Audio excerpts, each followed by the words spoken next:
Talk Sport Business Update with cyberstreetwise.com. Don't ignore software updates. They protect your personal information and computer.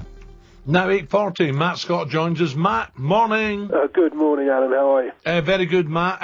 Let's start with Leeds United. Well, it does look like finally this twisting saga is going to come to an end.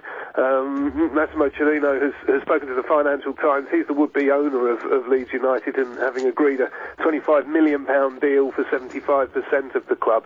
But he claims now, having spoken to the Financial Times, that his conviction that we've all been talking about, which was for false accounting in 2001, he claims that that's not going to be relevant to the Football League's owners and directors test.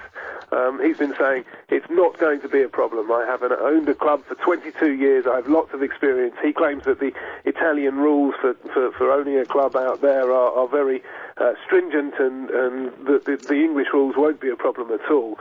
We've heard that he had two convictions. One of them apparently was overturned on appeal. That was a fraud conviction, allegedly, in 1996. But he's saying that because of this other one having been in 2001, the one that really did stick, that's now spent, he's saying. And he's got his lawyers involved. They're saying that. And under the Rehabilitation of Offenders Act, it does look like he's probably right, because unless you've had a custodial sentence of more than 30 months, any sentence is then overturned in terms of you're considered to have been rehabilitated, and the conviction is said to be spent.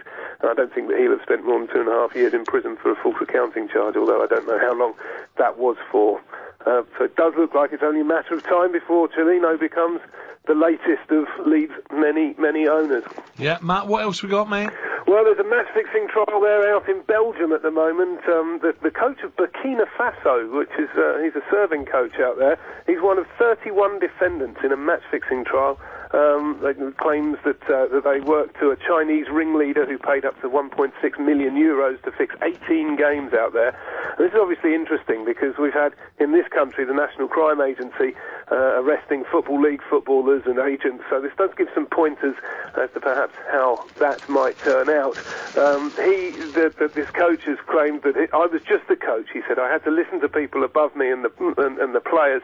I was made the scapegoat, but other teams were doing the same. And he claims that he was personally threatened by the mafia, and so to his children. He claims that a serving coach of a national team as we go into a World Cup year being in the dock for an alleged match-fixing ring is not good news. Yeah. Matt, I'm just going to throw this at you. Hopefully you'll deal with it. West Ham, this arbitration panel, have you followed this story closely, and what could happen? Well, there is obviously the opportunity to take anything to arbitration if there is an upset, of one of the parties, if they feel aggrieved over any Football League's appeals process, Football Association appeals process. So obviously there was an appeal against the Andy Carroll elbow, and they feel that it was completely unjust. That appeal was rejected by the Football Association.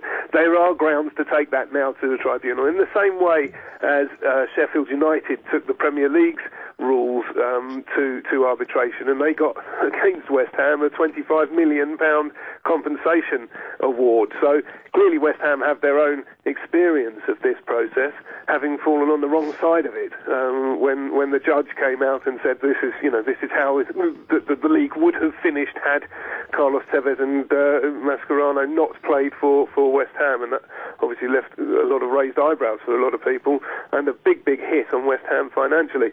So they have that experience. They're going to exploit those rules themselves, and let's see how it goes. Personally, I was bewildered that first that he was sent off, and second that the appeal was overturned. Yeah, Matt, brilliant. Thank you. Top Monday, Matt Scott with the Sports Business News.